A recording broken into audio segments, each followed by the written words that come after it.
Aber das Regime war gestern und jetzt sucht man natürlich, und dafür ist Alina Quast jetzt im Studio, nach einer Übergangsregierung. Und der große Mann des Moments war vor 2-3 Tagen Herr Jolani, Abu Mohamed al-Jolani, musste ich noch mal jetzt hingucken. Aber ist denn mit ihm tatsächlich auch eine starke Übergangsregierung vorstellbar? Wer ist das überhaupt?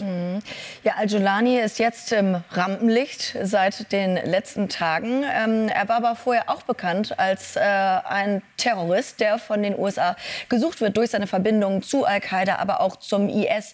Von den Terrororganisationen, da distanziert er sich ja jetzt. Und er verspricht ja jetzt auch allen Syrern ja Sicherheit, Stabilität und auch Schutz von Minderheiten. Und deswegen wollen wir ihn uns noch einmal anschauen. Das sind Bilder von 2016. So trat er damals auf, noch mit einem Turban auf dem Kopf. Dann jetzt der optische Wechsel. Er verzichtet auf den islamistisch vor allem getragenen Turban, der zumindest den politischen Islamismus in den dortigen Ländern ausdrücken kann, tritt jetzt ohne auf. Und das ist nicht nur äußerlich, dieser Wandel zu beobachten, sondern auch in seinem Namen. Denn es kursieren gerade 2 Namen.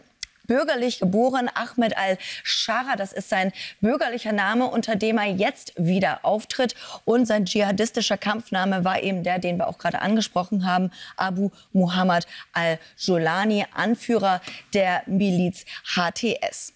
Jetzt geht es darum, wie geht es weiter? Wer könnte die Übergangsregierung bilden? Da hat man sich jetzt getroffen, unter anderem al-Jolani, aber auch mit einem Mann namens Mohammed al-Bashir. Und dieser Mann soll die neue Übergangsregierung erst einmal anführen.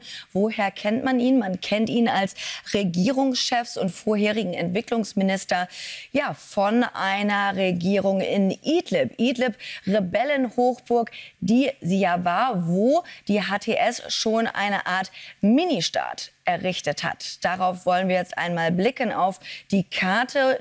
Idlib ist ja in Syrien im Nordwesten und dieser Art Ministaat, der sich da gebildet hat von den Rebellen, das umfasste etwa 8 Regionen, wurde dann aufgeteilt in 11 Ministerien, die dort, wo sich die Regierung drin aufgeteilt hat, über eine Bevölkerung von etwa 4 Millionen. Also diese 4 Millionen Menschen, die lebten schon in dieser Art Ministaat im Staat. Da konnte sich quasi die HTS schon beweisen. Da würden jetzt die Gutmeinenden, die Gutwollenden sagen, sie haben gelernt, wie Regieren geht. Die konnten da auch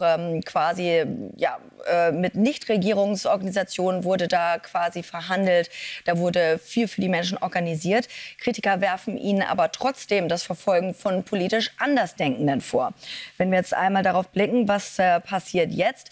Ja, die HTS hat jetzt schon angekündigt, dass sie Jagd machen wird auf Assads Folterknechte, indem sie eine Liste veröffentlicht von allen Beamten, die ja in diesem berüchtigten Gefängnis gearbeitet haben. Beispielsweise, sie versprechen eine gerechte Strafe für diese Kriegsverbrecher, eine Amnestie für Pflichtdienstbeschäftigte. Aber die Frage ist natürlich, was ist da eine gerechte Strafe von einem Mann, der mal Dschihadist war, sich als Staatsmann quasi verkauft? Also wie liberal moderat ist er denn nun? Man weiß heute eigentlich relativ oder noch gar nichts darüber. Das ist klar, Alina, aber man wird solche Männer trotzdem brauchen für den Übergang. Danke, dass du uns da mal einen Blick hast gewähren können auf eben diese Personen und auf die nächsten Tage und Wochen. Dankeschön.